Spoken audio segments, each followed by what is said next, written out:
Hello दोस्तों, flat wisely में आप सभी का स्वागत है। आज हम कंटिन्यू कर रहे हैं चाइल्ड डेवलपमेंट पेडागोजी के आगे के क्वेश्चंस। लास्ट टाइम हमने क्वेश्चन नंबर 20 पे छोड़ा था। आज हम कंटिन्यू करें क्वेश्चन नंबर 21 से। Let's continue. 21st question is teacher remarks in a co-education class to boys, be boys and don't behave like girls. This remark options are is a good example of dealing with boys and girls, reflects stereotypical behavior of discrimination between boys and girls, highlights the biological superiority of boys over girls, reflects caste discrimination. तो एक teacher ने को education जहाँ पे कि boy and girl एक साथ पढ़ाई करते हैं, ठीक है। तो उस क्लास में बॉयज़ एंड गर्ल्स दोनों थे। तो एक बच्चा रो रहा था, तो टीचर ने बोला कि लड़के की तरह रहो, लड़की की तरह बिहेव मत करो। तो यहाँ पे टीचर कैसा एग्जाम्पल, मतलब ये क्या शो करता है, टीचर कैसी है। तो आपके पास 4 ऑप्शन है, सेलेक्ट करो। The answer is option B, reflects stereotypical behaviour of discrimination between boys and girls. ये कुछ स्टीरियोटाइप्स होते हैं जिसमें कि आज भी मतलब बहुत से लोग आपको दिखेंगे जो कि सोचते हैं कि गर्ल्स अभी भी बॉयज़ से कम है या डिस्क्रिमिनेट करते हैं कहीं ना कहीं। तो यहाँ पे टीचर ने वो बिहेवियर शो किया है। प्रॉपर सॉल्यूशन है, this type of statement reflects stereotypical behaviour of discrimination between boys and girls. Stereotypic behaviour is an abnormal behaviour frequently seen in laboratory primates. It is considered an indication of poor psychological well-being in these animals. Stereotypic behavior एक type से abnormal behavior होता है, because आज के time पे अगर अभी भी लोग ऐसा कर रहे हैं, इट मीन्स वो अभी भी मॉडर्न नहीं हुई है, वो अभी भी मतलब कुछ समझ ही नहीं रहे हैं, उनकी अभी पुराने वाली सोच है।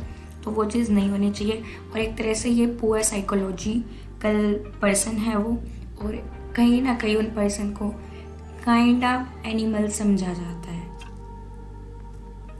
Our next question is question number 22, which is assessment. Options are should actively promote competitive spirit among children, should generate tension and stress to ensure learning, is a way to improve learning, is a good strategy to label and categorize children. Select करो assessment क्या है इन चारों में से। The options are the answer is option C is a way to improve learning. हमारा answer है assessment एक ऐसी वे है जिससे कि बच्चों की लर्निंग इम्प्रूव होती है। तो सॉल्यूशन में प्रॉपर है to use assessments to improve instruction and student learning.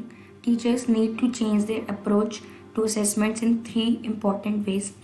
Classroom assessment is the process of gathering evidence of what the student knows, understands and is able to do. तो assessment हमेशा 3 category में divide होनी चाहिए, जिसमें कि एक knowledge based चीज़ें हो, उसमें बच्चे की अंडरस्टैंडिंग को आप जज कर सको, एंड एप्लीकेशन हो, मतलब कि बच्चा डेली लाइफ में उस चीज़ को कहाँ कहाँ पे प्रैक्टिकली यूज़ कर सकता है। तो क्लासरूम असेसमेंट इस चीज़ पे डिपेंड करनी चाहिए।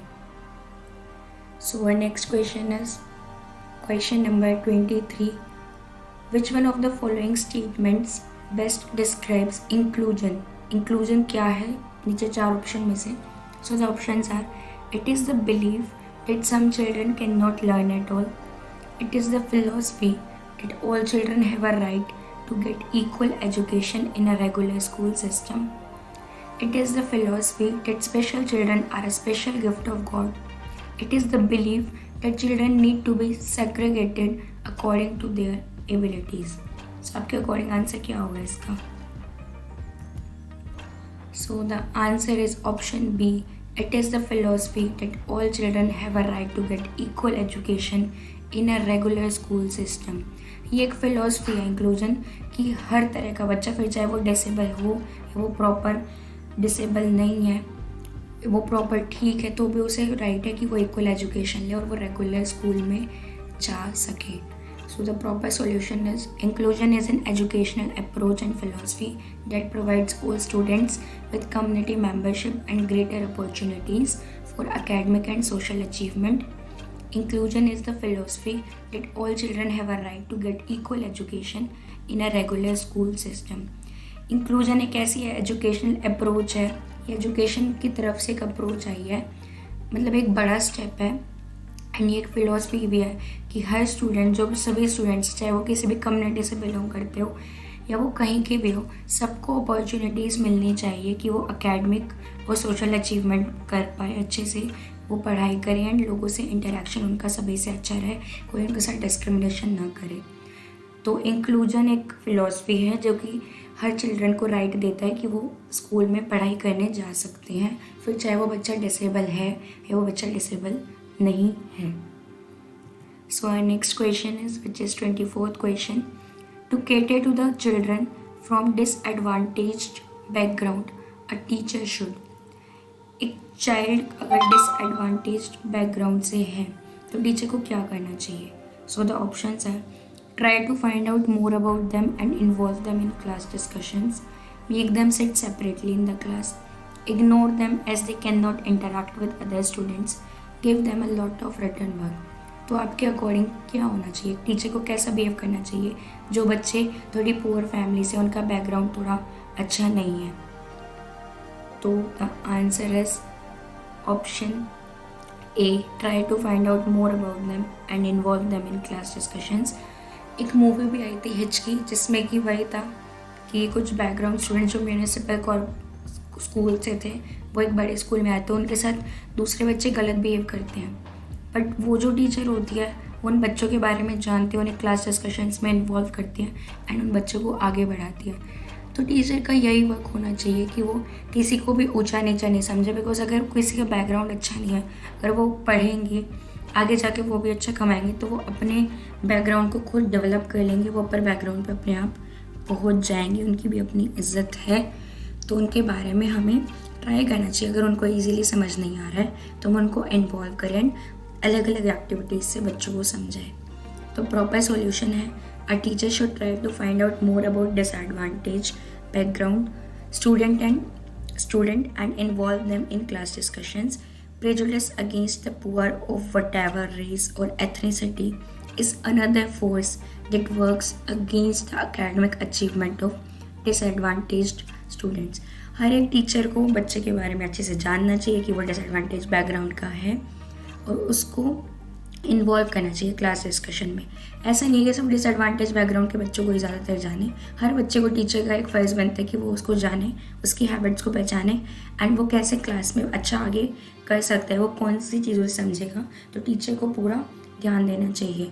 एंड आज भी ऐसी चीज़ें हैं कि पुअर पीपल के अकॉर्डिंग बहुत ज़्यादा जस्टिस नहीं किया जाता, उनके साथ प्रेजुडिस होता है, फिर चाहे वो किसी भी कलर के हों, किसी भी कास्ट से बिलोंग करते हैं, वो कितने भी पुअर या किसी भी एथनिसिटी के हों, कुछ भी हो उनके साथ। ये एक अनदर फोर्स है जो कि बच्चों को कहीं ना कहीं रोकता है कि वो एकेडमिक अचीवमेंट नहीं प्राप्त कर पाएँ according to upper level students.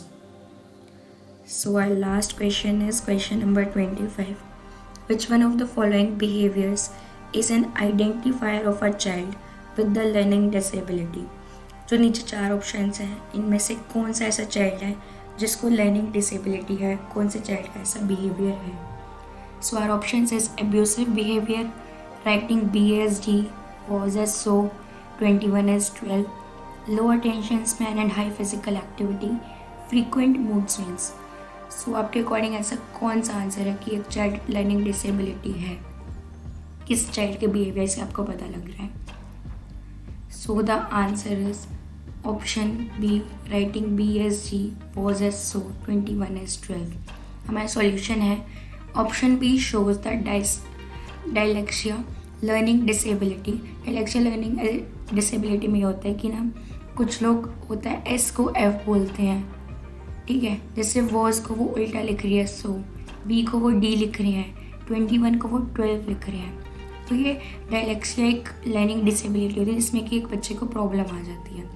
It is a learning difficulty that primarily affects the skills involved in accurate and fluent word reading and spelling and is characterised by difficulties in phonological awareness, verbal memory and verbal processing speed. कई बार होते हैं आपकी class में बच्चे जो कि आपको लगता है या तो तोतले हैं या फिर कई बार होता है कि वो S को F बोल रहे हैं। मैं अपना एग्जांपल दे रही हूँ। मैं जब छोटी थी तो मेरे स्कूल में गर्ल थी सुरभि, वो S को F बोलती थी एंड उसके मार्क्स भी थोड़े कम ही आते थे। तो अब जब हम बड़े हुए हैं तो हमें पता है कि हाँ उसको प्रॉब्लम थी, बट उस टाइम पे हमें नहीं पता थी।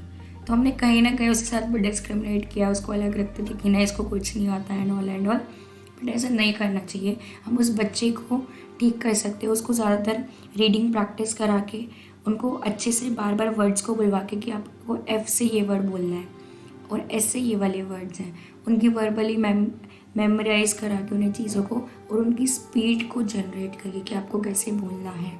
तो हम बच्चे की एक्यूरेसी बढ़ा सकते हैं कि वो कैसे बोले, फ्लुएंटली कैसे बोले, एंड जब वो गलत बोल रहा है उसको सही कैसे कर सके। सो यहाँ पे हमारी वीडियो ख़त्म होती है।